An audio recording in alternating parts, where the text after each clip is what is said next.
Eskerrik asko etortzeagatik.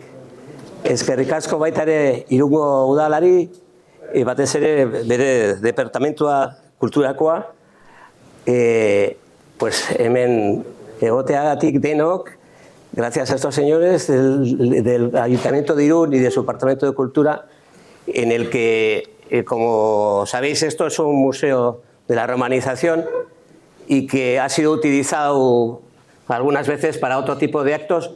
Esta, que si para algunos igual para vosotros es la primera vez, que sepáis que, que para nosotros va a ser también excepcionalmente, como dice el acuerdo y el dictamen del Departamento de Cultura, es excepcional para nosotros también. Quiere decir que va a ser la primera y última vez que estamos aquí, teniendo en cuenta que según se nos ha hecho saber del Departamento de Cultura, este sitio es para cuestiones del museo y para cuestiones que iban directamente organizadas por el Departamento de Cultura del Ayuntamiento de Irún.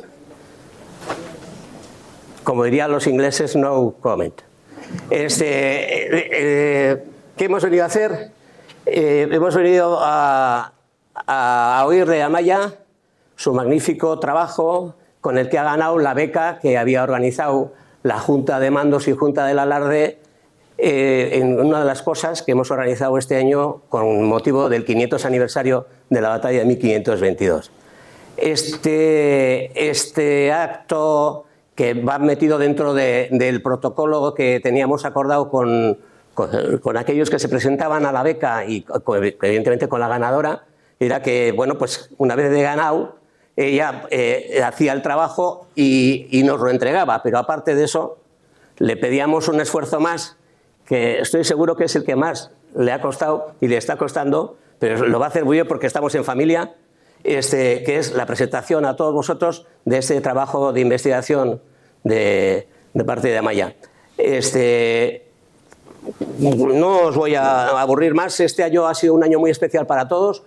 500 años no se cumplen todos los años. Todavía tenemos más cosas, tenemos el concurso de fotografía organizada también con este motivo, que lo haremos, o una exposición también excepcionalmente, pero no aquí, sino en la sala de abajo, en el mes de diciembre. Y bueno, pues ya sabéis que hemos hecho un montón de cosas, hemos hecho la romería con unos paseos culturales, guiándonos por los escenarios de la batalla, hemos hecho un montón de cosas más. Hemos podido presentar un documental que teníamos atrasado, que se nos atrasó por la puñetera pandemia y que lo hemos podido presentar este año a todos vosotros, que supongo que muchos lo habréis visto, porque han sido aproximadamente 3.000 personas que han acudido a la llamada de un hecho evidentemente cultural, como supone un documental financiado por nosotros a pulmón. Nada más que deciros que os esperamos en diciembre en la inauguración y para que veáis la exposición de las fotos que se han presentado del concurso, y en esa exposición, como novedad y ya primicia, os podemos contar que aparte de tener los magníficos calendarios de sobremesa y de pared, también vamos, por fin, por petición de muchos de vosotros, unos pendrives con el documental Alarde, que tanto gustó, que estuvimos viendo en el Amaia, y algunos incluso en la Sala Mendivil. Entonces, para entonces será un magnífico, estupendo regalo para Navidades, porque, bueno, pues va a ser al módico precio de 15 euros, que vamos, que no creo que se le vaya a romper nadie la hucha del todo por 15 euros, pero bueno, yo creo que es un muy, muy, muy bonito regalo, va a ir en un plastiquillo muy bonito y organizado y con una pinta, entiendo que bastante majo. Y después ya de este espacio publicitario, igual voy a dejarle ya a Amaia con esto, que vais a flipar, tíos. Vale. Bueno, gracias a todos por venir, gracias a la Junta de Mandos y a la Junta de Alarde por ofrecerme esta oportunidad que la verdad es única. También quisiera dar gracias a las personas que han ayudado en este trabajo de forma directa, como por ejemplo Ramón Narvarte, Fede Cheveste, Miquel Ramírez, y seguramente me deje muchas más personas. Y también hay mucha gente que ha participado en este trabajo de forma indirecta, ¿no? Y gracias a todos ellos he podido llevar adelante este trabajo que hoy os voy a presentar. He de confesar que estoy tremendamente nerviosa porque hoy estoy aquí dando una charla que es muy importante, pero no solo para mí, creo que para todos, ¿no? Tengo una responsabilidad enorme de hablar de algo que nos une a todos, ya no solamente el alarde de San Marcial, sino que las músicas del alarde, ¿no? Bueno, para ello, en mi trabajo lo he titulado así.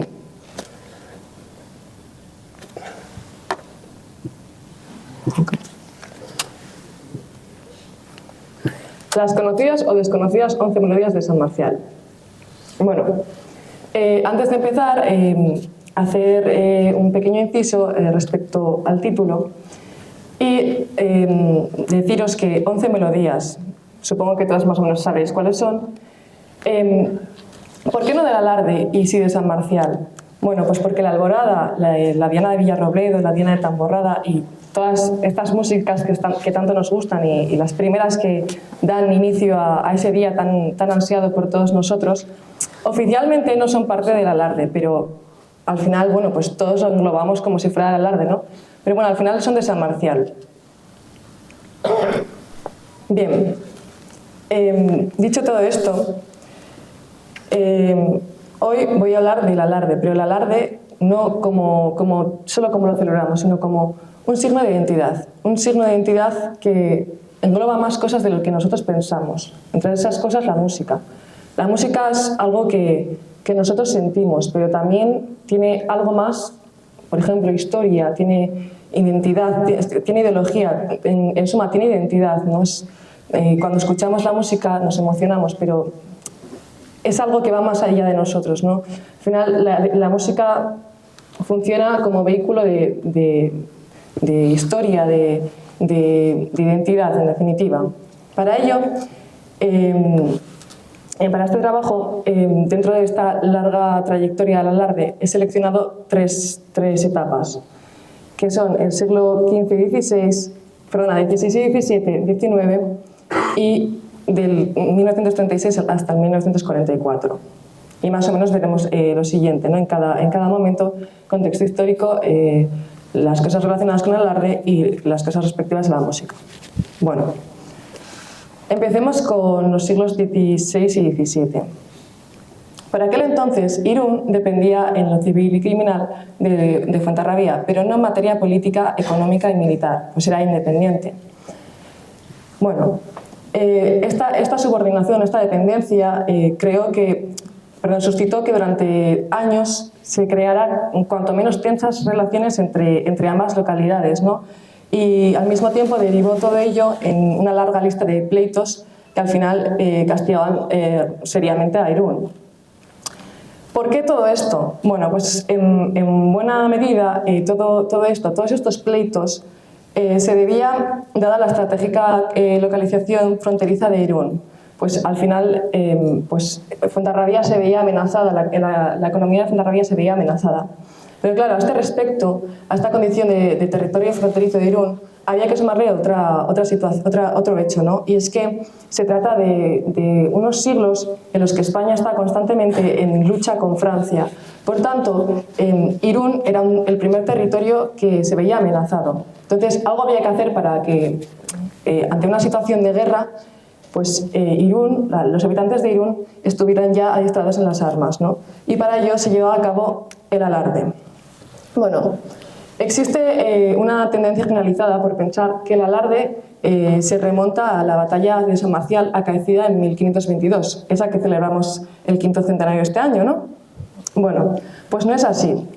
Las prácticas del alarde o las muestras de armas es antiquísima en Guipúzcoa y de hecho así lo avalan las cédulas reales del 7 de agosto de 1494 y el 15 de junio de 1528. En el caso de Irún tenemos un documento de 1499 que constata una denuncia por parte de Fuenterrabía que acusaba a los iruneses de no acudir al llamamiento de los alardes. Esto es, ya con este documento lo que encontramos es que en 1499 ya en nuestra ciudad se hacían los alardes. Bueno, ¿cuándo se celebraron los alardes? pues se celebran entre el segundo y el tercer día de Pascua, de Pascua del Espíritu Santo, a excepción de Irún, que lo hacía el 29 de junio, no como hoy en día, que es el 30. También estas prácticas se realizaban con otros motivos, ¿no? Es una cosa que hoy en día pues, nos llamaría mucho la atención, ¿no? O sea, yo creo que todos los que estamos hoy aquí no entenderíamos el alarde que se produjera un día que no fuera el día 30 de junio, ¿verdad? Bueno, pues estos sí se hacían. Se hacían, por ejemplo, pues, cuando se acontecía la visita del coronel de Guipúzcoa, pues la del sargento mayor u otras tránsitos reales, por ejemplo, ¿no? ¿En qué consistían los alardes? Estos alardes que estamos comentando, ¿no? Los alardes forales.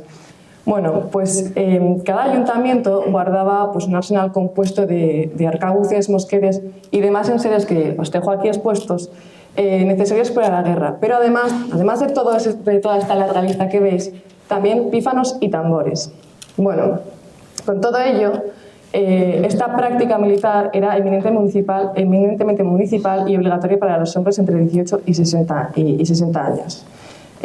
Además, bueno, pues una vez que se realizaba estos alardes, los ayuntamientos estaban obligados a pasar el parte correspondiente a las juntas generales. O sea, imaginaros que es totalmente diferente al alarde que hoy día celebramos, ¿no?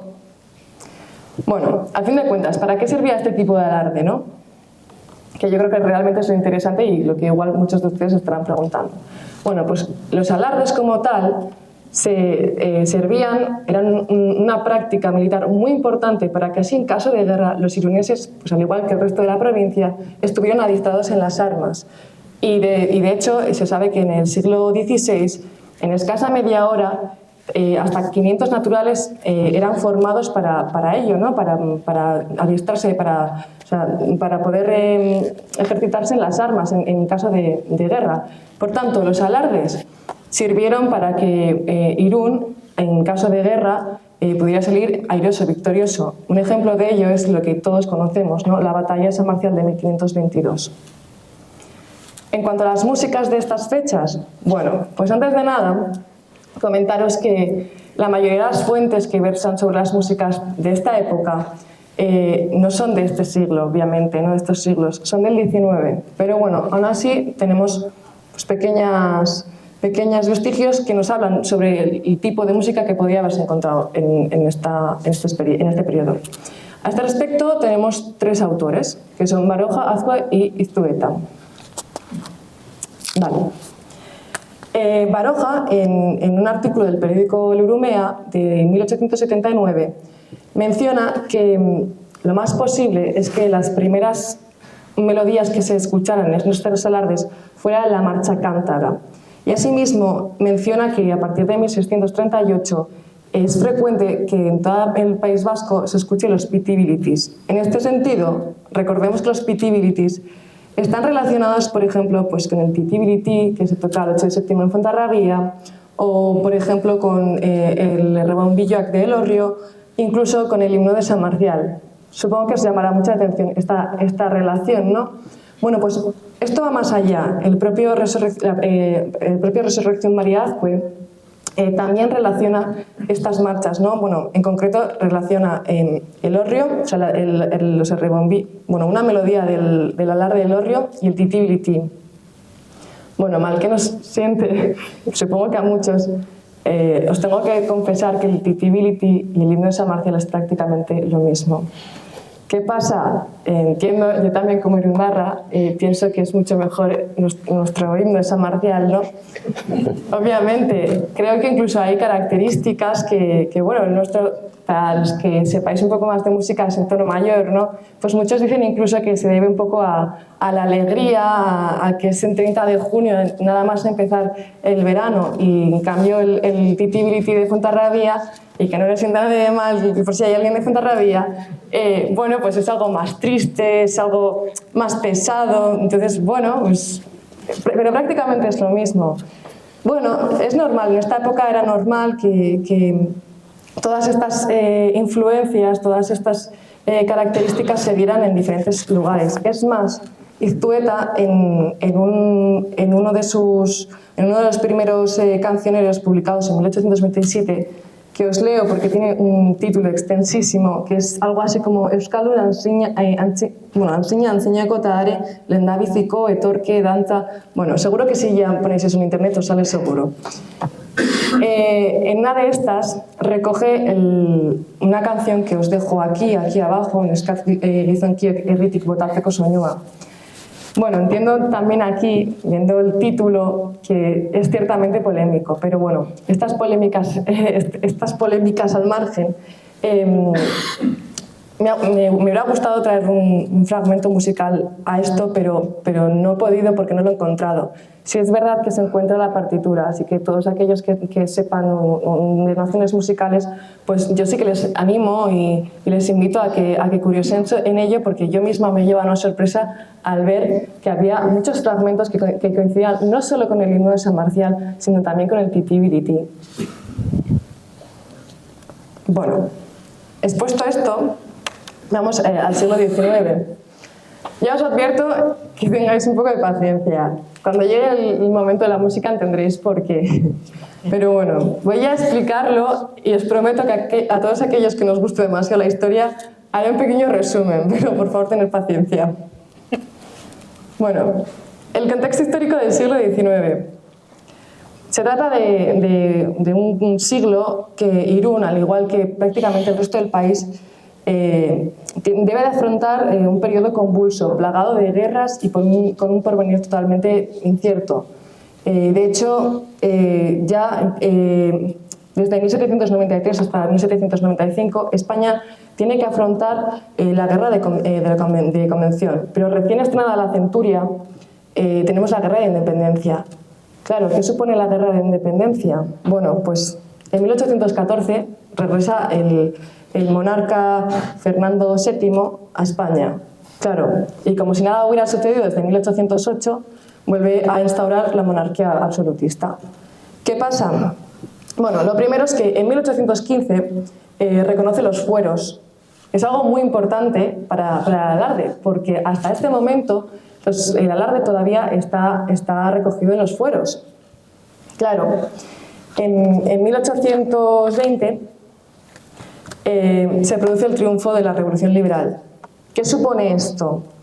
Bueno, pues que el rey Fernando VII tiene que actuar bajo la Constitución de 1812 y gobernar de acuerdo a las leyes de las Cortes de Cádiz.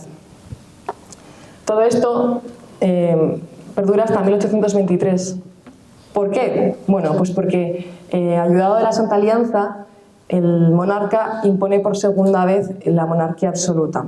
Bueno, todo ello dura hasta 1833, con la muerte de Fernando VII, y claro, como no hay un sucesor, un heredero al trono mayor de edad, pues tiene que ponerse al mando María Cristina de Habsburgo, y de ahí la regencia de María Cristina, ¿no?, que muchos conocerán. Todo ello lleva a que en octubre de 1833 empiecen las primeras insurrecciones de los carlistas. Ya tenemos aquí el siguiente escenario político, ¿no? Vamos a ver todo el rato una pugna entre liberales y carlistas. Bueno, es verdad que estas primeras insurrecciones comenzaron a extenderse rápidamente por todo el país, pero al fin y al cabo solamente cuajó pues, en el País Vasco, en Navarra, en Cataluña y en Maestrazgo. Es verdad también que este levantamiento tuvo mucho que ver, o tuvo mucha influencia más bien en las regiones forales. Principalmente pues, por eso que venimos diciendo, ¿no?, por las cuestiones forales, porque al final los liberales tratan todo el rato de abolir los fueros y los carlistas para ellos es algo muy importante. Claro, es verdad que al final los liberales pues es una política muy central y se suman muchos otros a ese levantamiento. Bueno, durante 1833...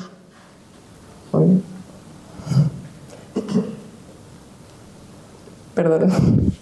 Desde 1833 hasta 1840 1839, se produce la primera guerra carlista, que se finaliza el 31 de agosto de 1839 con el Abrazo de Vergara. En este Abrazo de Vergara, producido entre el general Espartero y Maroto, tiene una importancia vital. Vital en cuanto a nuestro alarde. Entenderéis luego por qué. Bueno, pues Espartero prometió la confirmación de los fueros, pero no dijo nada de modificarlo.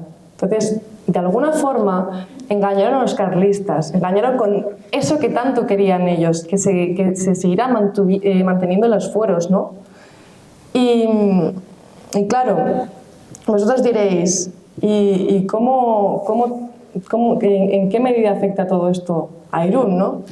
Bueno, pues básicamente, a partir de la guerra carlista, Espartero dictó que, bueno, prácticamente todas las aduanas que se cambiaran y pues se trasladó la aduana a Irún. Muchos sabréis que hasta no hace demasiado la aduana estaba aquí y que era parte sustancial de Irún, ¿no? Era un importante sector.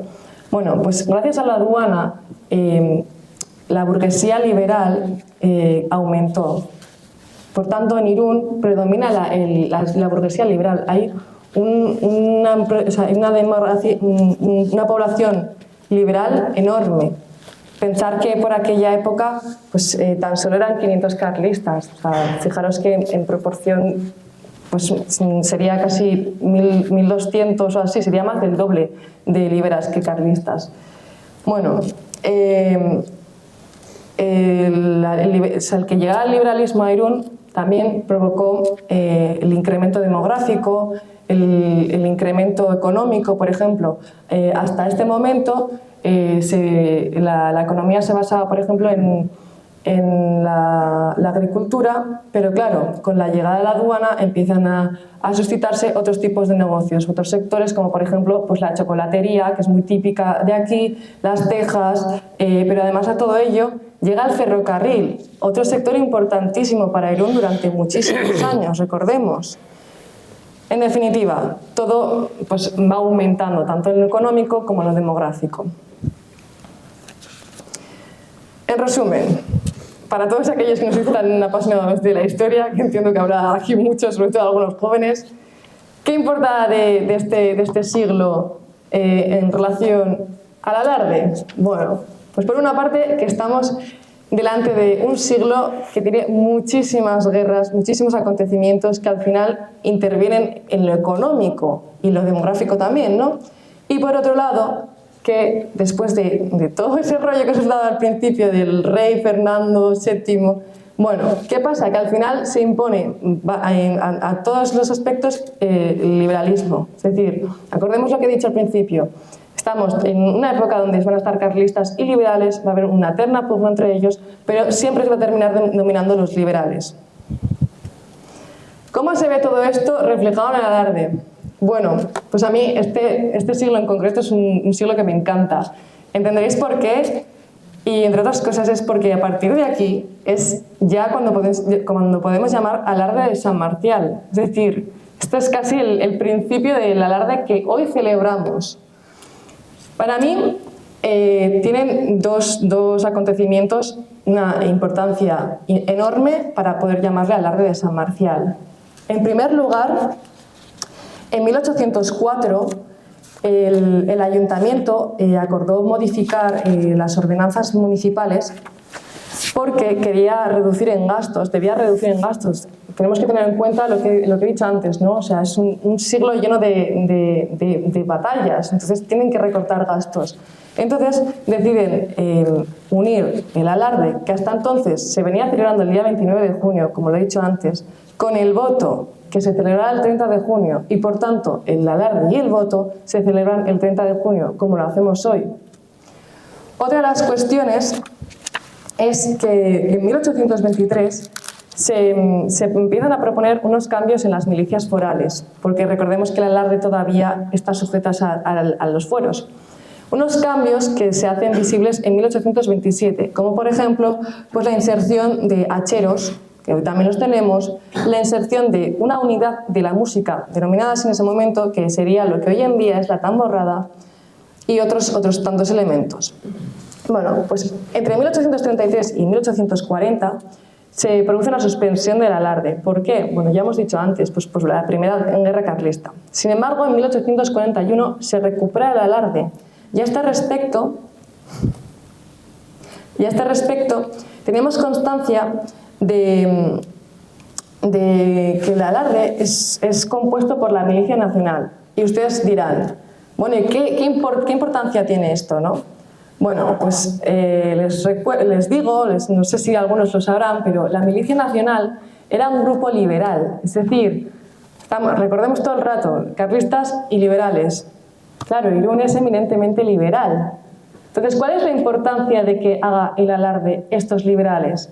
Bueno, pues no es otra que, de repente, Irún, el alarde solo va a estar gobernado, o por lo menos va a estar bajo control, aunque sea durante unos pocos años, por los liberales. Es decir, esos 500 carlistas que había comentado ya no van a poder participar en el alarde.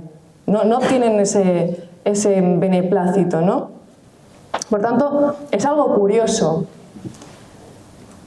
Pero en 1844 suceden otros dos acontecimientos también muy importantes. Por un lado, las escopetas de caza. Y ustedes se estarán preguntando, bueno, ¿y qué tiene de importante esto, verdad? Pues es muy importante. Es importante porque hasta ahora las escopetas que se empleaban, el armamento que se empleaba era muchísimo más peligroso. Y el que se introduzca escopetas de caza significa que ya no solamente los liberales participan en el alarde, sino que participan el resto del pueblo, no solo los carlistas, los que sean de diferentes ideologías, pero bueno, básicamente todos, ¿no? Por tanto, en 1844 el alarde ya es de todo el pueblo. Otro suceso es que se coge testimonio de la participación de música de aficionados. Bueno, es verdad que se recoge, pero ya que tengo mis dudas, porque en 1826 ya se constata de la existencia de esta música de aficionados, de esta agrupación musical, y se dice que entre sus quehaceres está la de participar en las festividades de San Pedro y San Marcial. Entre 1847 y 1848, a este respecto, al de la música de aficionados, llama mucho la atención que existen dos facturas que aprueban la compra de ciertos instrumentos y materiales complementarios destinados a los integrantes de esta agrupación para que pudieran cumplir su cometido tanto el día de San Marcial como en otros eventos como por ejemplo el de Semana Santa. ¿Qué quiere decir todo esto? Bueno, pues que en 1826 sabemos que esta música de aficionados participaba en el alarde. Bueno, el alarde no, en el día de San Marcial, probablemente en la procesión. En 1844 sabemos que participan en el alarde, pero es que tan solo un par de años después, en el 1847 y en el 1848, el número de integrantes de esta banda incrementó positivamente. Es decir, debió de gustar muchísimo la banda, me imagino casi como hoy en día, ¿no? Pero bueno, es algo increíble. En 1849 sucede otra cosa también bastante curioso y que también ya va caminando un poquito más hacia el alarde de hoy en día. Y es que se introducen las primeras cantineras. A este respecto, tenemos cuatro periódicos de Madrid, fijaros, de Madrid, no de Irún, de Madrid, que relatan un poco una crónica sobre ello. Desde 1857 hasta 1868, el ayuntamiento pide los respectivos permisos al gobierno civil. ¿Qué significa esto? Efectivamente, como ahora. ¿Qué significa esto? Pero en este momento de la historia, en el siglo XIX. Bueno, pues lo curioso aquí es que tenía que pedir permiso. ¿Por qué? Bueno, pues lo que no hemos dicho desde el principio es que los liberales, acordaos que dijeron, sí, mantendremos los fueros, pero no dijeron nada de modificarlo. Fijaos cómo lo modificaron, que prácticamente para este entonces los alardes que eran comunes en Guipúzcoa dejaron de existir, a excepción de algunos pocos. Y vosotros diréis, ¿y por qué en Irún existían? Pues recordemos porque en Irún eran todos prácticamente liberales. Entonces se modificó lo posible para mantener eso. Y supongo que igual algún curioso se preguntará, ya bueno, pero ¿por qué esa insistencia si los liberales lucharon tanto por derrocar el alarde, derrocar los fueros? Bueno, pues yo, mi teoría personal es porque ya para entonces el alarde constituía un signo de identidad, ¿no? Es decir, a pesar de lo mucho que lucharon los liberales para derrocar, para destruir esto, era parte de ellos, iba más allá de la ideología. Bueno, en 1880 ya definitivamente empieza el alarde como conocemos ya hoy en día. Es verdad que con algunos pequeños matices, pero bueno. Vamos a lo más interesante. Y os pido también que tengáis paciencia porque prácticamente vamos a ver las melodías restantes. Bueno, tenemos la arrancada. Voy a hacer un inciso antes de empezar porque creo que ante todo debo sinceridad a todos ustedes. En algunas melodías ustedes podrán ver que no hay demasiada información. No es que haya información porque no haya pasado tiempo, porque les prometo que he dedicado todo el tiempo posible, porque al fin y al cabo es una de mis pasiones, pero no hay información. De hecho, lo que voy a ofrecer hoy no es tan siquiera la verdad absoluta, es la historia que yo he ido narrando para todos ustedes porque creo que es necesaria que haya una historia de la música del alarde de San Marcial. Por tanto, ustedes mismos juzgarán que en ciertas melodías hay muy poca información, pero bueno. Por tanto, con todo ello, la arrancada es una melodía que hace referencia al acto en el momento que se interpreta, igual que la subida de la iglesia. Sí.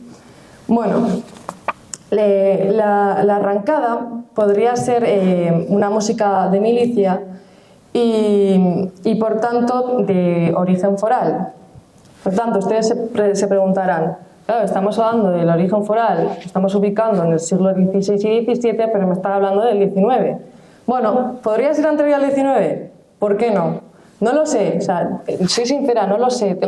Yo misma tengo mi duda y no sabría ubicarlo. Lo que sí que les puedo decir es que para el XIX ya se tocaba la arrancada. Por tanto, eso de un lado. Otra cosa que me llama mucho la atención en la arrancada es la similitud con una de las marchas que se toca el 8 de septiembre en Hondarribia, que es Lehenengo y Bilaldia. Para esta presentación en concreto no he podido tampoco acceder al audio, pero sí que les recomiendo a todos aquellos que sepan de música, que tengan nociones musicales, que hagan ellos mismos la prueba o que esperen a que salga la parte escrita en la que sí que se ve más técnica para comprobar ello. Se llevan una sorpresa tremenda de cómo coincide.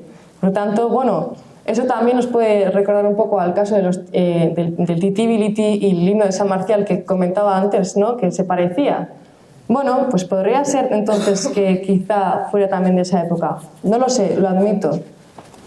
La subida de la iglesia. También sabemos muy poco sobre esta.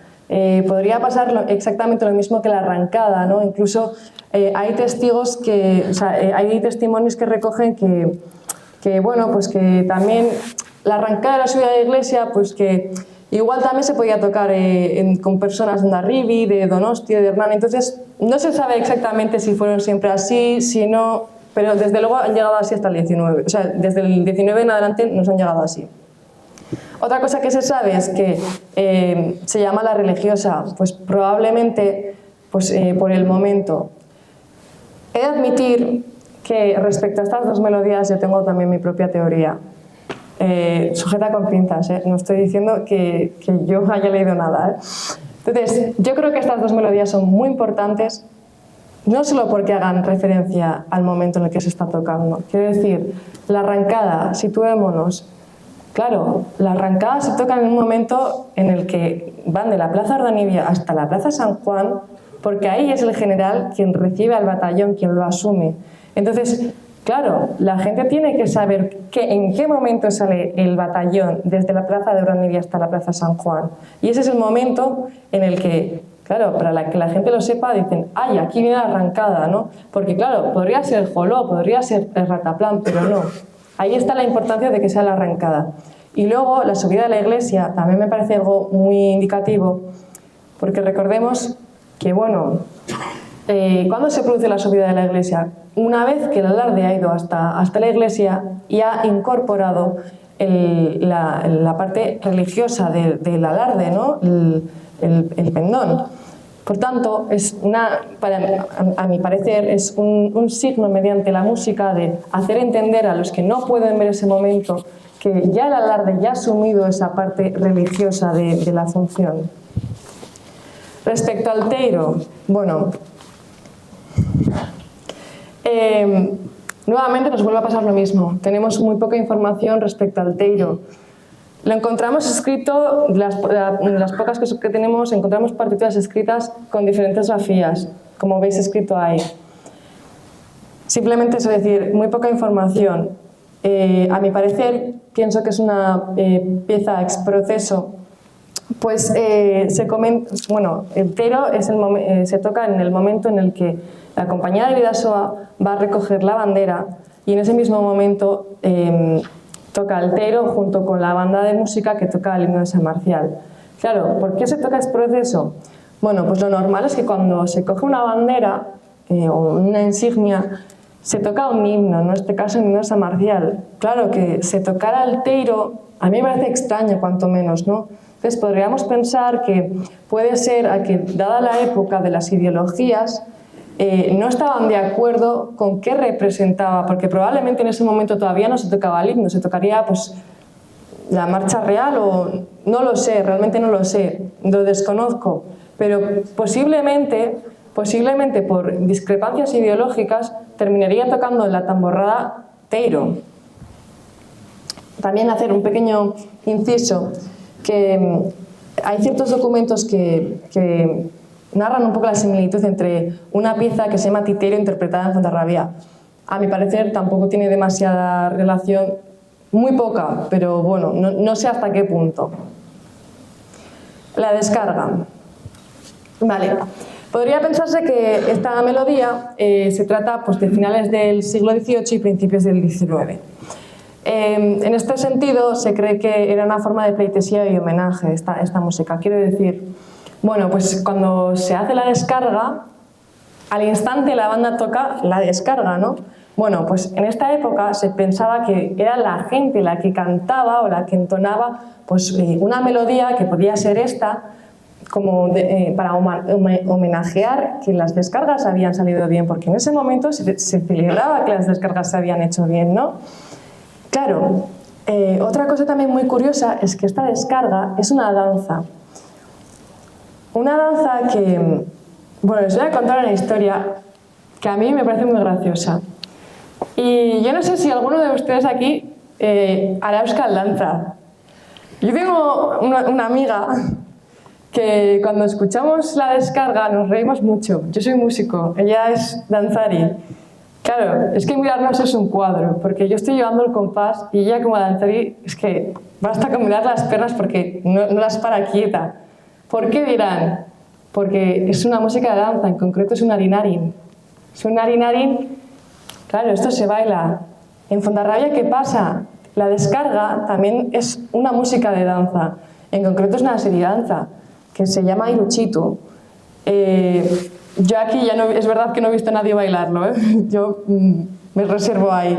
Pero bueno, sí que es verdad que el iruchitu en su día tuvo letra. A este respecto, quizá la descarga en Irún también tuvo letra. No sabría decirlo. Otra hipótesis que se queda en el aire. La Diana de Villarrobledo. Bueno, llegamos a una de las melodías que creo que para todos es tan importante, tan esperada y tan ansiada. Pero antes de hablar de la Diana de Villarrobledo, os voy a poner una Diana, que se llama Diana institucional, y a ver qué pensáis al respecto. A ver.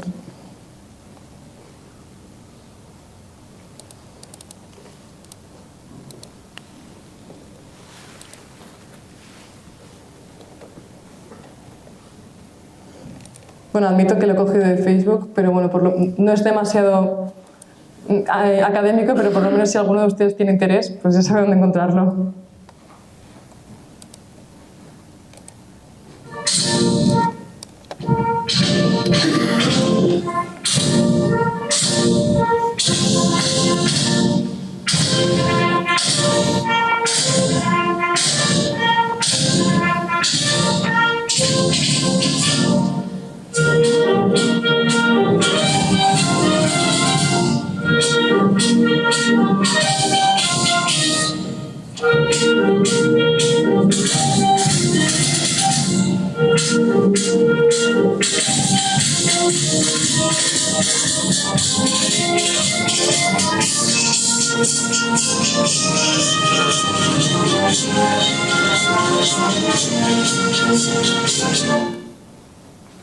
Bueno, os suena a todos, ¿verdad?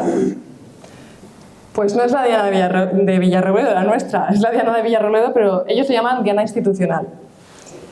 Entiendo que habrás estado un poco con menos fuerza que aquí, tampoco pretendo ofender a nadie.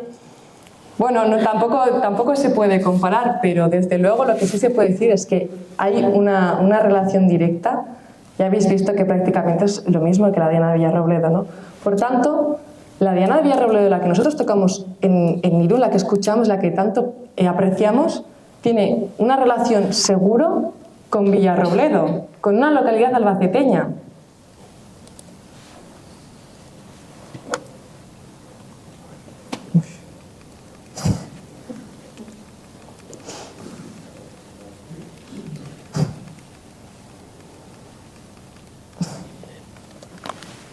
Bueno, en concreto, como estaba diciendo, tiene relación con Villarrobledo, en concreto con una batalla de Villarrobledo acaecida en septiembre de 1836.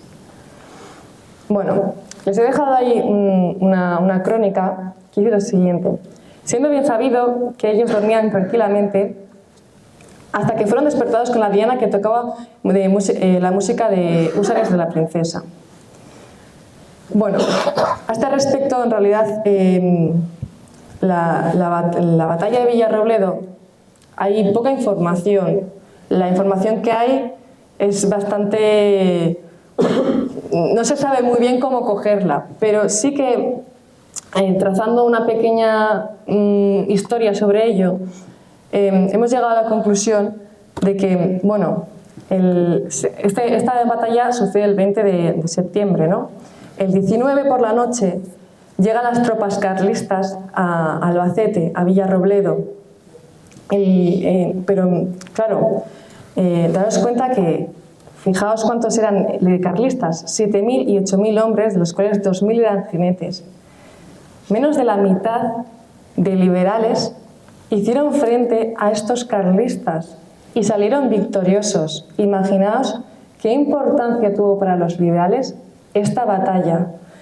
Claro, ¿cómo pasó? Bueno, se sabe muy poco. Lo que sí que es verdad es que, bueno, pues a los carlistas parece ser que les debió de pillar así un poco por sorpresa y se dice que se tocó una diana que algunos documentos dicen que se trataba de una diana de caballería, que, bueno, pues todo ello nos hace pensar que, bueno, al final son pequeñas pistas.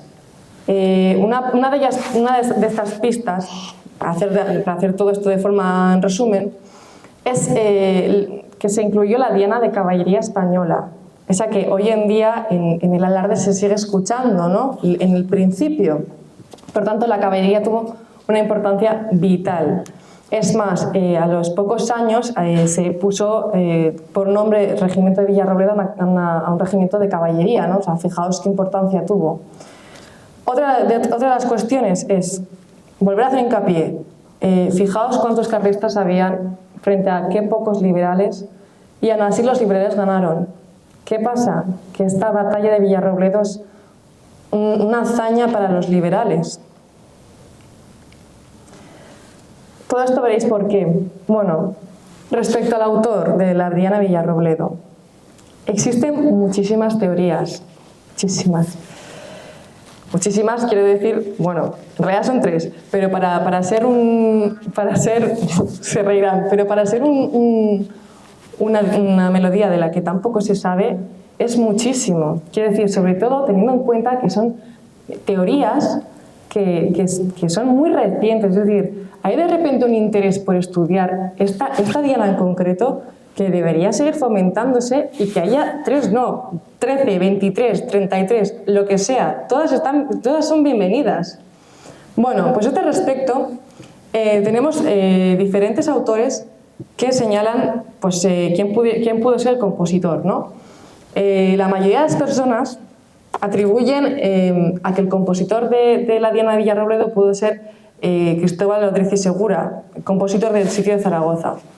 No sé si muchos de ustedes habrán escuchado el Sitio de Zaragoza, pero si no es así, yo les invito a que lo escuchen, porque además de ser muy bonita, hay un cacho en concreto que coincide con la Diana de Villarrobledo.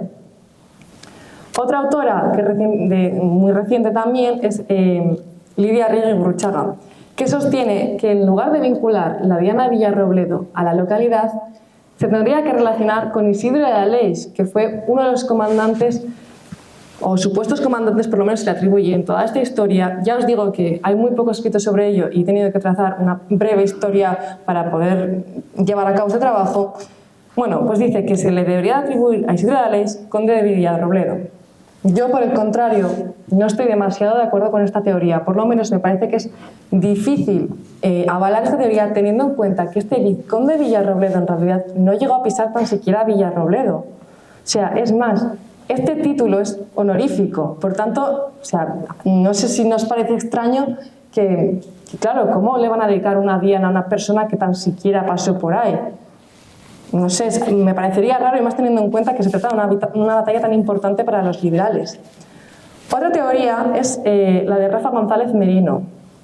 Para ello, él tiene en cuenta, bueno, es autor del Alarde en general. En este mismo libro, pues ofrece un pequeño espacio que habla sobre la Villarrobledo. Él confiesa que llegó a sus manos pues una partitura que decía lo siguiente, ¿no? Decía algo así como el himno para el día de San Marcial por Villarrobledo. Supongo que rápidamente conjeturó que ese por Villarrobledo hacía referencia a la persona, ¿no? Para mí también es una teoría un poco difícil de sostener. En primer lugar, porque si hubiera una persona o un seudónimo que fuera Villarrobledo, tendría que haber tantas obras con ese mismo nombre. No lo hay. También tendría que tener constancia la propia localidad de Villarrobledo de un autor así. Tampoco lo hay.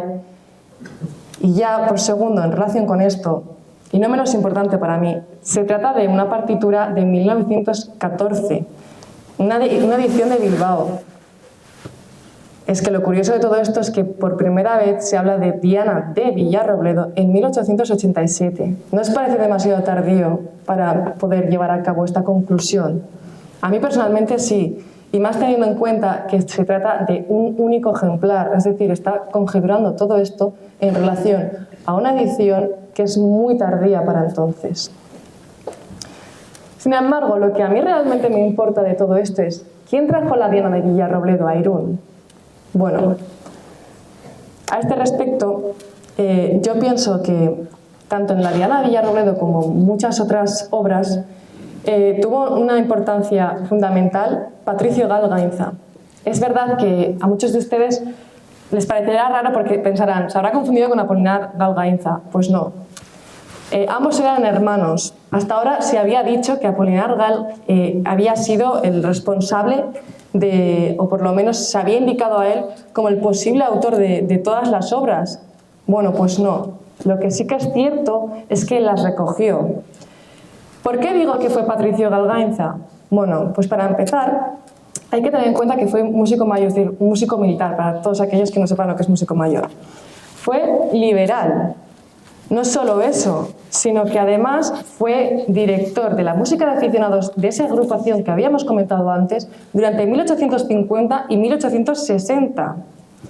Y además de todo esto, hay dos fuentes muy importantes de esta época que así lo atestiguan. Es más, dicen, a él se deben la mayoría de las músicas de San Marcial. ¿Quiénes fueron? Bueno, pues dos personas muy importantes. Por un lado, Ramón de Lardizábal, que fue el anterior director de la música de aficionados y posteriormente fue diputado, o sea, presidente de la Diputación. El segundo autor es Apolinar Gal. En una entrevista que le hacen a Apolinar Gal, a su hermano, él mismo admite que buena parte de la música se debe a Patricio Gal. Por tanto, no sería una locura pensar que es la Diana de Villarrobledo.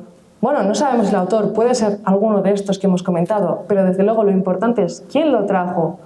A mi juicio, lo trajo Patricio Gal Gainza. y posiblemente entre 1850 y 1855 a más tardar. Es decir, hasta ahora se había pensado que esta Diana era de 1887 y posiblemente no, sea mucho antes. Y a todo esto, pues si alguno lo ha pensado, es ¿por qué la Diana de Villarrobledo es tan importante en 1850 en esta época? Recordemos nuevamente, la Diana de Villarrobledo, ¿qué supone? Es un homenaje a esa batalla que se había librado en Villarrobledo, ese signo de victoria de los liberales hacia los carlistas. ¿Por qué se toca en Irún? Porque Irún es eminentemente liberal. Es un recordatorio a los carlistas que, a pesar de que ya para entonces ya participaban todo el pueblo, es decir, no solo liberales, también carlistas, bueno, sí, en este momento, en 1850 aproximadamente, ya participa el pueblo, pero recordemos que los liberales siguen estando dominando todo el plano político. Y un ejemplo de ello es la Diana de Villarrobledo. Es un recordatorio constante a esos carlistas de que, ante todo, eran los liberales los que estaban por encima. Respecto a la Diana de Tamborrada, bueno, es otra de las obras que tampoco hay mucha información sobre ella. Tiene la misma función que la Diana de Villarrobledo. Y ustedes dirán, bueno, pues vaya piedad. Pues mira, a mí, yo cuando empecé a hacer trabajos sobre la música de San Marcial, no los comencé en Irún, los comencé en Valladolid. Y yo hasta ahora decía, bueno, pues que tenemos muchas dianas, tenemos una alborada. Claro, nadie ha pensado que la función de todas estas es la misma, la de despertar. Es que es muy raro y además lo más curioso es que hoy en día, teniendo tantas melodías que sean para despertar y que estemos todos ya despiertos es para escucharlo. Es que realmente, cuanto menos paradójico. Entonces, bueno, la Diana de Tamborrada, hemos dicho que la anterior es de 1850. Claro, la Tamborrada se estima que fue creada hacia 1819 y por tanto podríamos decir que la música de la Diana de Tamborrada sería también muy reciente, sería más o menos sobre esa época. Lo que sí que es cierto es que en una crónica de 98 ya se confirma que para entonces ya había Diana de Villarrobledo y también la de Tamborrada. Por tanto, bueno, anda por ahí las fechas, es lo único que se puede decir. También es verdad que dado que la tamborrada es una unidad que se crea en el siglo XIX, pues obviamente es ajeno a este origen del alarde de armas, al origen foral, ¿verdad? Es prácticamente lo poco que se puede decir de esta diana. Bueno, otra de las melodías también englobadas en esta época, entiendo que algunos de vosotros ya estará pensando, madre mía, pero ¿cuánto está presentando? Es que prácticamente todas las músicas se gestan en el siglo XIX. Fijaos qué importancia tiene el siglo XIX, no solamente como historia, no solamente las transformaciones que hubo en el alarde, sino para las músicas del alarde. O sea, prácticamente de las 11, 10 se gestan en este momento. Bueno, tenemos aquí al pasodoble de Joló. Hasta ahora todo el mundo lo había escuchado como Joló, sin más, sin nombre ni nada. Pues resulta que es pasodoble de Joló. Entonces, bueno, yo no sé si ustedes estarán pensando, ¿por qué pasodoble? ¿Por qué pasodoble? Yo, cuando empecé a investigar el pasodoble de Joló, lo primero que me vino a la cabeza es, bueno, ¿y por qué? Porque, o sea, al margen de lo estrictamente musical, es decir, por qué el género, la macroforma, microforma, las características musicales, ¿por qué pasodoble? Bueno, pues para ello tuve que hacer hincapié en el contexto en que se está viviendo. Recordemos de nuevo que el siglo XIX es un siglo lleno de guerras, pero a pesar de todo eso, España en ese momento tiene que construir una identidad para hacer frente a todo lo malo que le está pasando. Todo ello se refleja de alguna forma en la sociedad, pero también en el arte. Un ejemplo de ello tenemos en la literatura, por ejemplo. Todo el mundo conocerá la generación del 98, ¿no? Ese pesimismo que se crea, esa necesidad de seguir todos en pie, bueno, todo ello se refleja en la generación del 98. En música sucede algo parecido. No que haya una generación, porque en realidad sí que lo hay, pero es posterior. Lo que quiero decir es que en música surge de repente una necesidad por crear esa identidad, mediante, por ejemplo, géneros musicales. ¿Y qué tiene que ver todo esto? Bueno, pues algunos géneros típicamente españoles fueron, por ejemplo, la zarzuela en el ámbito escénico, el juguete cómico, el sainete, las sardanas, las rondallas, las jotas, pero el pasodoble también. Y ojo, porque el pasodoble se creó o sea, es un género de ámbito civil, pero también militar. Y tal como es militar, fijaos qué curioso es que incluye un toque, el paso del joló, el joló que hoy en día se interpreta, incluye un toque que es toque marcha de frente. Bueno, a este respecto, hay una historia que yo recuerdo que a mí me lo contaba mi padre, que a él a su vez se le contaba su padre, ¿no? Mi Aitona.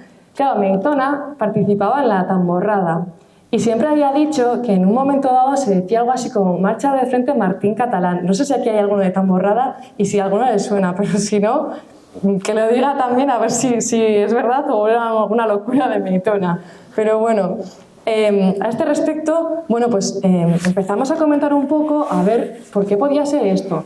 Claro, él me decía, a mí me decía un poco como que igual era una broma que tenían entre ellos, ¿no? Y yo, joder, pues yo le daba vueltas y decía, es que, joder, me parece un poco demasiada casualidad que sea una broma.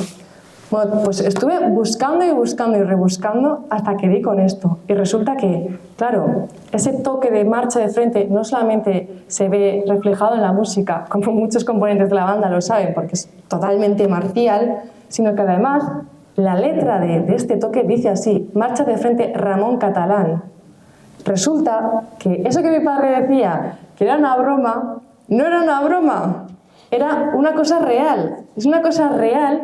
Es decir, a los toques se les aplica una especie de letrilla para que, imaginaos, ¿no? Por ejemplo, hoy en día la tamborrada y la banda van a mucha distancia. Entonces los de la tamborrada, cuando no escuchan bien a la banda, ellos se crean una letra, normalmente estos toques suelen asociados a una letra, para que ellos sepan cuál es el momento de ejecutar. Entonces cuando termina, ellos dicen marcha de frente Martín Catalán y cuando dicen catalán, dan el toque, el correspondiente toque. Entonces, bueno, pues a mí personalmente me llamó muchísimo la atención en torno a esto. Y otra de las cuestiones es, bueno, ya tenemos resuelto por qué es pasodoble, pero ¿por qué joló? Pues algún curioso, no sé si habrá mirado qué significa joló, pero de no ser así, ya os digo yo que si ponéis en internet, en Google, joló, os va a llevar directamente a una isla de Filipinas. Es curioso. Pero claro, ¿qué pasa en torno a todo esto?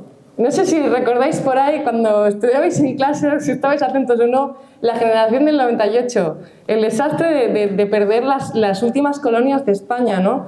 Cuba y Filipinas, entre otras, las últimas colonias y la pérdida definitiva de España. Ya entra ya en un estado derrotista, ya derrocado.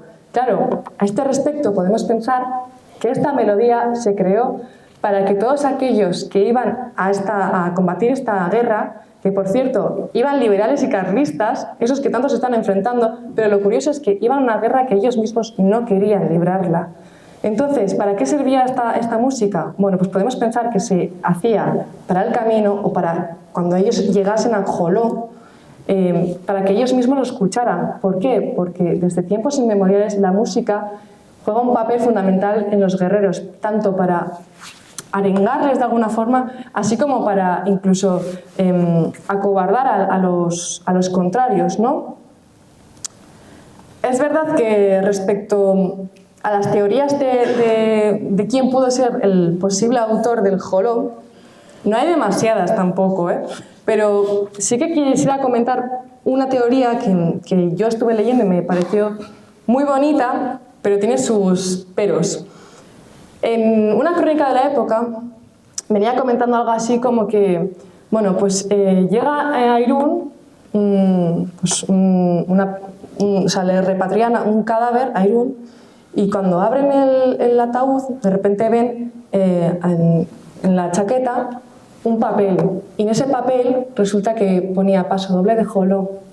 Esa persona había estado en joló, la habían repatriado hasta su casa, era de Irún y había creado en el transcurso de lo que le hubiera pasado de ese viaje, de esa estancia hasta su muerte, esa obra. Es una historia preciosa, ¿verdad? Pero a mi juicio no es una historia real. Debemos de tener en cuenta que estamos en una época tremendamente romántica. Es decir, es que es el momento cliché de construir historias nacionalistas, locales, románticas. Pero claro, es que es una historia demasiado perfecta. Imaginaos en esa época, ¿cómo iban a repatriar una persona de Irún hasta aquí, ¿no? Sería un poco raro, además, pensar que no sería de la noche a la mañana, tardaría unos meses.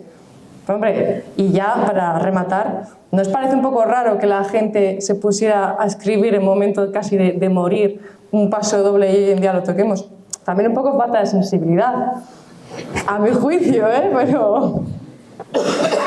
Por tanto, ahí queda la teoría. Yo sigo defendiendo que esta melodía, al igual que la Viana de Villarrobledo, fue en parte gracias a Patricio Gal. Volvemos a repetir, muchísimas, dos fuentes en concreto, coetáneas a ese momento, dicen que se debe estas marchas a Patricio Gal. El pasodoble de Rataplan, volvemos a ver lo mismo. ¿Por qué pasodoble? Pues precisamente por eso que comentábamos. Fijaos qué importante es la necesidad de hacer hincapié en los géneros típicamente españoles en este momento. Ponerse en situación, o sea, tendría que ser horrible que la gente tuviera que mandar a sus hijos a la guerra, en realidad a morir, porque no tenían que llevarse la boca, porque no tenían dinero. Y a pesar de todo eso, se estaba creando una identidad en torno a todas las desgracias que al final, a pesar de todas las batallas, lo que importaba era la identidad, el todos somos. Y entre otras cosas, eso se vio reflejado en los géneros. El pasodoble, tenemos de nuevo otro pasodoble, el Rataplan. El Rataplan, que eso se llama Rataplan, es pasodoble de Rataplan. El segundo que tenemos ya en el alarde, o sea, imaginaros qué importante. ¿Por qué Rataplan? Dirán muchos. Bueno, pues Rataplan en realidad también es otro toque. O sea, en realidad es lo que hacen el tambor, es la caja, en ese mismo momento que dice Rataplan. Fijaos qué curioso. Claro, ¿por qué Rataplan? Es lo que hace el tambor. Bueno, pues encontramos en la época que muchas melodías hacen referencia a onomatopeyas. Por ejemplo, en este sentido, Rataplan, Sarriegi, que yo creo que muchos conocerán, Raimundo Sarriegi, hizo una obra que también se llamaba Rataplan. Por tanto, no es extraño encontrarnos con onomatopeyas de este tipo en títulos. Por cierto, otra cosa, voy a hacer un inciso que se me ha olvidado antes, perdonad. De Joló, cuando hemos dicho de Joló, tenemos que tener en cuenta que por aquella época, además, había marchas, había pasodobles, había zarzuelas que llevaban también por título otros acontecimientos históricos que habían pasado. Por ejemplo, sería normal escuchar o encontrar alguna zarzuela que lleve, por ejemplo, África o Cuba. Claro, están remitiendo todo el rato a la identidad. Una vez fuimos aquello, superamos aquello, luchamos aquello y seguiremos luchando. O sea, imaginaos qué importancia tiene el que sea pasodoble y que haga referencia, por un lado, Joló, a una batalla que ya libraron, y en este caso Rataplan, a un toque, porque al final lo que están haciendo con estas dos obras era en realidad pues, sugestionar al soldado que iba a la batalla, ya sabiendo, bueno, eres español con el pasodoble, eres español ante todo, ¿no? O sea, todos somos uno. Con el Joló lo que se estaba haciendo era remitir aquello que decíamos, ¿no? Somos fuertes ante todo. Fijaos todas las batallas que hemos superado y las que tenemos que superar. Era una especie de mensaje así. Y Rataplan era como una especie de mensaje subliminario en la que hacían un poco, bueno, pues eso ya con un espíritu un poco guerrero, ¿no? Al final eso, Rataplan, cuando lo escuchamos es bastante, como que pesa mucho, ¿no? Bueno, otra de las melodías es la fagina. En una de las partituras encontradas, las más antiguas, de Apolinar Gal, lo encontramos como derecha e izquierda, haciendo referencia al movimiento. Esta melodía, la fagina, es seguro de Apolinar Gal. Él mismo lo reconoció en una entrevista. Y tiene letra, curiosamente. Yo supongo que algunos de ustedes sí que cantaban por ejemplo, al cuartel, soldadito de papel, no sé si les suena. Bueno, pues eso, por ejemplo, es eso que se canta, como hemos dicho antes, los toques militares tienen letra y lo que estamos cantando ahí es el toque. Es decir, cuando la banda toca eso y cuando la tamborada toca eso, lo que están tocando en realidad, o cuando nosotros cantamos, es el toque de Fagina precisamente. Pero a este respecto, a mí me llama la atención otra letra, que lo tienen aquí ustedes, que yo no la había escuchado nunca, por lo menos. Yo no sé si alguno de ustedes la había escuchado o no. Sí, bueno, me alegro. Seguramente los más jóvenes en esa zona de ahí no la habrán escuchado nunca, ¿verdad? Por las caras que ponen, no. Bueno, pues posiblemente esto se deba al contexto al que estamos hablando. Fijaos que España en el siglo XIX está en constante pugna con Francia. Y fijad lo que dice, si supieran los franceses la fuerza que tiene España. O sea, se están haciendo más grandes. Y decir, a traición podría mucho, pero cara a cara no. Es decir, que encima ellos son más y que los franceses son los traidores. Y dice, a traición un francés en español. Es decir, si le dan a un francés un español es porque son unos traidores. Eso es lo que venía diciendo. Fijaos qué importancia tienen en esta época las músicas y qué pedazo de mensajes subliminales tienen, ¿no? Al final, todo con el mismo motivo, ¿no? Hacer toda una identidad. Nos queda ya la última parte, desde el 36 al 44.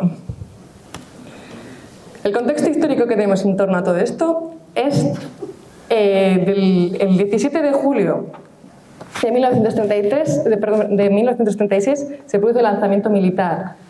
En julio de 1936, en Irún, todo ello se refleja en comunicación postal, telefónica, etc. Es decir, daos cuenta que a partir del alzamiento de 1936 se produce una total incomunicación, y no solamente eso, sino que daos cuenta que el único medio es la radio. La radio está dando noticias que son totalmente contrarias. Poneros en situación en esa época, o sea, no tenéis medios. La radio os dice cosas dispares. Encima empiezan a incautarse los vehículos. Los comercios y los bancos están cerrados. Imaginaos cómo llegan a agosto. Llega a Irún, la gente de Irún a agosto totalmente diezmada. Si fuera poco eso, durante el mes de agosto, prácticamente todo agosto, Irún fue completamente bombardeada. Yo no sé si muchos de ustedes les habrán contado a sus antepasados todo esto. Yo cuando empecé a verlo y empecé a preguntar, me pareció increíble. O sea, de verdad, leí una crónica a este respecto, me pareció escalofriante no solamente todo esto, los bombardeos. Es más, en esta época, en agosto, ya de 1936, imaginaos que Irún sabía la importancia que tenía este territorio, es decir, la frontera con Francia, que ellos mismos, junto con los asturianos dinamiteros, tuvieron que bombardear el puente en Tarlaza para impedir que las tropas nacionales llegaran hasta ahí, para impedir que cercaran al final todo. ¿Qué importancia tuvo? Todo ello al final se vio reducido a cenizas, nunca mejor dicho, porque el 4 de septiembre de 1936 Irún fue completamente abrasada. Prácticamente el Paseo Colón desapareció. La calle Mayor, muchas casas también. Fue increíble. O sea, nunca ha habido una tragedia mayor en Irún. A pesar de todo eso, el alarde. ¿Qué pasa con el alarde? Bueno, pues fijaos que hemos empezado con el 36. A pocos días del lanzamiento militar, Irún tuvo la suerte de sí celebrar el alarde. Lo que no pudo hacer es, durante el 37 y el 38, dado que estaban durante la guerra civil. No obstante, el 39 sí se reanuda. Es más, existe en torno a eso, comienza la gente a preguntarse, claro, daos cuenta que Irún ha quedado tremendamente quemada. Imaginaos poneros en situación, ¿no? O sea, ¿quién tendría ganas en realidad de ponerse a hacer el alarde? Pues aún así nuestros antecesores lo hicieron. Ahora bien, hubo ciertas inconvenientes. Para empezar, el traje del general había sido quemado en la guerra y Fontarrabía prestó su traje de burgomaestre al general. Los soldados tampoco llevaron un traje demasiado demasiado bien, ¿no? O sea, quiero decir, al final, como estragos de las propias circunstancias, la indumentaria en general dejó mucho que desear. Pero esto simplemente es anecdótico, en comparación, por ejemplo, con otras cuestiones que tienen que ver con el número de personas. Fijaos que la PICE, que hoy en día constituye una de las compañías casi más grandes de todo el Alarde, pues en este año, en el 39, no pudo llegar a reunir las personas necesarias para poder participar en el Alarde y por eso perdió su lugar privilegiado y hoy en día desfila casi de los últimos. Pero fijaos qué importante, ¿eh? A mí de verdad me llamó muchísimo la atención. Otra cuestión también es Veolia, la compañía de Veolia, ese mismo año, además de reunir los necesarios efectivos para poder realizar el Alarde, llegó tarde, o sea, arribó tarde a la Plaza San Juan y tuvo un conflicto enorme con ventas.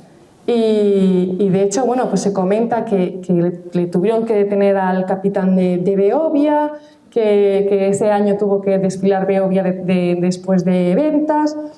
Bueno, prácticamente es verdad que escriben la situación de forma casi al borde de la violencia, de hecho. O sea, te das cuenta también que eran unas épocas que bueno, era muy tenso todo. Bueno, no quisiera extenderme demasiado, así que me voy a pasar ya, por último, a las cuestiones musicales. Perdón, una cosa que no he comentado muy importante, y es que en el 39, Vidasoa, además de portar la bandera de la ciudad, como lo hace hoy en día, claro, tiene que portar también la bandera nacional. Ello se refleja en la música. ¿Por qué? Porque ahora tienen que tocar la marcha real. Pero ojo, porque ustedes pensarán, bueno, pues habrá sustituido al himno de San Marcial. No, porque durante la Segunda República, que antecede a la Guerra Civil y la posterior dictadura franquista, se incorporó la marcha de Riego. Esta sustituida por la marcha real. Y no es hasta la democracia, en 1978, o sea, muy reciente, que se incorpora ya definitivamente el himno de San Marcial para recoger la bandera. Fijaos que hasta no hace tanto hubo modificaciones en la música. Y finalmente llegamos a la Alborada, 1943. El año que viene, fecha también importante para la Alborada, para los alboraderos. Bueno, imaginaos hacer una especie de reflexión, de ejercicio ahora mismo, ¿no? Imaginaos, 30 de junio de 1943, no es tampoco hace tanto, pero ¿cómo ha cambiado desde entonces? Bueno, las únicas luces que había no eran como hoy en día de las ventanas que se puede ver la gente ya que empieza a despertarse a altas horas de la madrugada, estamos hablando todo, son las farolas. Las calles están completamente desiertas, no se oye nada, no se ve nadie. Claro, a esas horas, a altas horas de la mañana, sabemos que dos personas muy conocidas en Irún, además en aquella época, Julio Estebantife y Dionisio Zabala, salían del casino. ¿Por qué? Porque tenían por aquel entonces un cumplido, que era amenizar los bailes del casino. Bueno, pues la historia cuenta que de allí salieron, partieron hacia sus respectivas casas pues con espíritu un poco pues animoso, ¿no? Y... sí. Bien, bien. Y bueno, pues en el transcurso de su casa, pues entre pique y no pique, pues dijo Tife, bueno, pues aquí estoy yo, pues toco la trompeta, ¿no? Pues como todos sabemos cómo empieza ese inicio con la alborada, ¿no? Claro, entre risas y no risas, pues Zabala dijo, bueno, pues yo también, y le respondió con la caja. Bueno, pues así siguieron unos pasos más, pues como cuando uno sale con los amigos y está de risas y se les empieza a ir un poco de las manos. Entonces, claro, pues siguieron. Pues uno, de nuevo, Tife volvió a tocar la trompeta y Zabala continuó. Claro, así llegaron hasta sus respectivas casas. Imaginaros, por favor, en aquella época lo que tenía que ser todo ir en silencio y escuchar a estos dos personajes. Desde luego, a algunos le haría mucha gracia, pero bueno, parece ser que no fue tampoco así. Porque claro, la mañana siguiente, cuando ya faltaba poco tiempo para que el alarde empezara, claro, la gente se fue acercando. Pero encima, es que más intrigados que airosos, estos les empezaron a preguntar a estos dos personajes a ver de dónde había salido esta melodía, que a ver si querían volver a repetir. Claro, yo también me imagino que en aquella época para estas dos personas, que igual no se acordarían en la mañana siguiente lo que hicieron, pues tendría que ser bueno, pues un poco de incertidumbre, ¿no? Un poco de decir, bueno, pues no sé qué ha pasado, pero vale. Pues bueno, pues resulta que llegamos al año 1944, 30 de junio, y repitieron esta misma experiencia.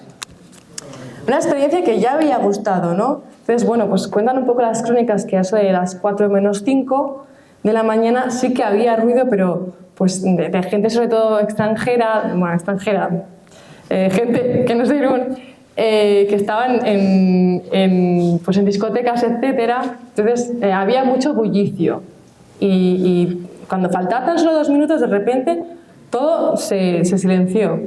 O sea, aquello fue además como si llevaran ya años haciéndolo, pero no, en realidad era el primer año.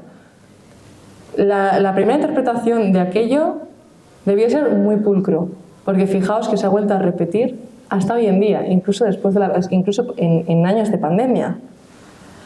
Bueno, a este respecto he de comentar una cosa, que es que hay mucha gente que piensa que esta primera interpretación de la Alborada se debía inspirar en 2 trompetistas que en el a principios del siglo XX pues debían de tocar una especie de retreta o una melodía que Esteban se debió inspirar Tife se debió inspirar en este. Yo no creo que fuera en realidad eso. Yo creo que los que estamos hoy todos presentes tenemos bastante claro que en realidad fue fruto de una fiesta, de una juerga, que al final pues debe agradar a todo el mundo. Fijaos lo que nos agrada hoy en día también. Lo que sí que podría decir es que lo curioso de la Alborada es que fijaos en qué momento, en plena dictadura franquista, que están de nuevo todos confrontados, para unos pues implicó una señal de militarismo y de españolidad, ¿no? Porque tiene cierto aire como militar, y les pareció bien que siga la Alborada, pero para otros supuso esa melancolía que al mismo tiempo, a la vez que el militarismo tiene una especie de melancolía muy bonita, entonces para aquellos que no estaban a favor de esta dictadura, pues supuso la añorada libertad, aquellas ganas de volver a retomar la derrocada democracia, ¿no? Entonces, lo verdaderamente importante de la Alborada es que en un contexto así, de repente agrada a todos. Bueno, debería dejarlo aquí en 1944, pero sí que me gustaría arreglar un poquito más. A este respecto, con lo que venía diciendo, yo leí un artículo que decía lo siguiente. Los 3 intérpretes, porque por cierto, en 1844, que no lo he dicho, perdonad, Julio Esteban Tife arregló la partitura, porque en principio eran 2, eran una caja y una trompeta, y decidió, de acuerdo a lo bien que se recibió, arreglarla a 2 trompetas y una caja. Entonces, bueno, dice lo siguiente, ¿no? Los 3 intérpretes solían interpretarlas en la madrugada del día 30 de junio y en las afueras del Estadio Gal, con las 2 trompetas mirando a Andaya, de una orilla a otra orilla del Bidasoa. ¿Para quién tocaban? El público era escaso, solo unos cuantos hombres y mujeres. Eran iruneses exiliados que todavía no podían o no querían volver a su pueblo. Los 3 intérpretes se conmovían tanto como quien las escuchaban, con lágrimas en los ojos al otro lado del río. Lo peor es que los tiempos aquellos eran tales que casi tenían que hacer la interpretación clandestinamente, cuando en realidad no había la menor política en aquel gesto. Era simplemente un inolvidable acto de fraternidad. Aquello no era ni de izquierdas ni de derechas. Fijaos nuevamente que la música en este momento, claro, ¿hasta qué punto entiende de política? Lo que sí se sabe es que a pesar de todo ello, gustó a todos, incluso a los que estaban detrás de Irún, estaban en la frontera. Fijaos hasta qué punto fue importante lo que unió la Alborada. Bueno, a este respecto simplemente decir que todo empezó como una especie de broma. Continuó como una broma, porque de hecho tenemos noticias de que hubo alguna de las interpretaciones que se hacía fue en un parque infantil subido a los columpios. O sea, fijaos qué diferencia hay con casi lo de ahora, ¿no? Que se ha cogido ya ha cogido tal envergadura, tal serenidad, que yo creo que hoy en día casi se nos haría raro ver a alguno de los tres integrantes de la Alborada subidos en un columpio, ¿no? No sé. Bueno, en 1963 Tife firma la primera partitura y lo titula como... Bueno, él mismo confiesa que dice que es como el canto de un soldado. Y él mismo confiesa que no es lo mismo leer las notas de la partitura a leer esas notas desde el corazón. Hay que tocarlas con mucho sentimiento. Estamos de acuerdo. Todo esto, toda la Alborada en este contexto siempre apela al sentimiento. O sea, da igual las diferencias políticas, ideológicas, siempre está apelando a los sentimientos. En 1978 ya el ayuntamiento ratifica a estas tres personas con 6.000 pesetas de las de entonces. Bueno, es verdad que ha habido diferentes generaciones, ¿no? Ha pasado, después de Tife y Zabala, pasaron Montserrat y Amostegui, Montserrat y Amostegui, después Castillo y Etxepare, hasta día de hoy. Ahora, a día de hoy, están Igíñiz y Miquel Ramírez. Yo le hice una entrevista a Miquel Ramírez, admito, y en esa entrevista me llevé yo misma una sorpresa, porque comentaba que desde estas generaciones que os he venido contando hasta la de hoy, pocos habían sido los trompetistas que habían tocado esta melodía con la trompeta, ¿no? Incluso con la caja. A partir de que cogen en el año 2000 la Alborada, han dado lugar a muchos intérpretes a que puedan tocar esto. Es decir, han democratizado, por decirlo así, esta Alborada, esta melodía. Claro, a este respecto también podemos comentar que en el 2020 llegó a ser en la misma hora casi una treintena de alboradas en la misma hora en diferentes lugares. ¿Por qué? Estábamos durante el coronavirus. No había nada. Teníamos una necesidad de que hubiera. Nadie sabía si los tres músicos habituales de la Alborada iban a tocarlo o no. Pero aún así hubo gente que aprendió a tocar la trompeta solamente para interpretar esto. Es decir, volvemos a lo mismo. Ya no se trata de política ni de ideología, se trata de sentimientos. Y ya con esto llegamos a las conclusiones. Bueno, es verdad que con este trabajo yo he llegado a dos conclusiones. La primera es que el alarde, sin duda alguna, constituye un signo de identidad para los iruneses. ¿Por qué? Bueno, pues porque a pesar de la política, de todo lo que hemos comentado, si los liberales y los carlistas, que si la dictadura franquista, da igual, al final, el alarde ha hecho lo imposible, o más bien los iruneses hemos hecho lo imposible para que se pudiera celebrar, y cuando no se ha celebrado hemos intentado hacer lo imposible, si bien el voto, la procesión, la misa, tocar clandestinamente, hemos hecho lo imposible para que no se nos olvide. A este respecto, la música es un elemento fundamental en el alarde. La música nos recuerda muchísimo, no solamente emociones, la música no es solamente vehículo de emociones, también es de historia, de acontecimientos, de lo que le ha pasado a nuestro pueblo, lo que ha tenido que sufrir, los cambios ideológicos, los cambios políticos. Ha sufrido muchísimo la historia, igual que el alarde, igual que la música. La música también ha vivido esas transformaciones. La música no es solamente sinónimo de sentimientos, es sinónimo de un vehículo de todo ello, y por tanto, en definitiva, la música supone también identidad.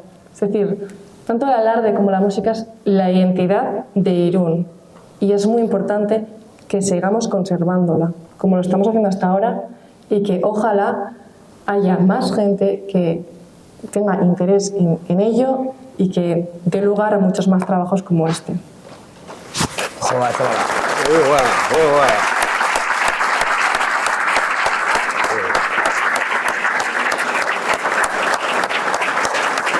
Muy bien, de verdad.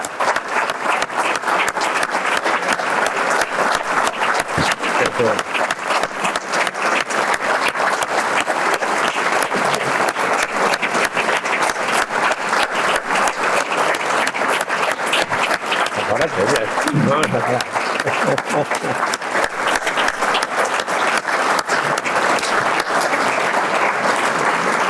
Hora y media de chapa y todos aquí, todos pendientes. Es una auténtica artista, es una fenomenal.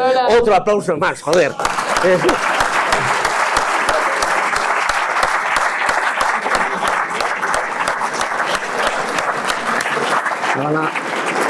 Es una fenomenal. Teníamos pensado que si se os ocurría alguna pregunta así estupenda, pues bien, y si no lo dejamos también, que con hora y media estamos todos estupendamente, igual con las preguntas que hacéis la jodemos. O sea que no vamos a dejarle a esta chavala mal, ha estado estupendamente. Ha estado fenomenal, joder. Vale. Bueno, pues es que el casco de torcha de la TIC y ya está, ya sabéis, aquí no volveréis con esta cosa.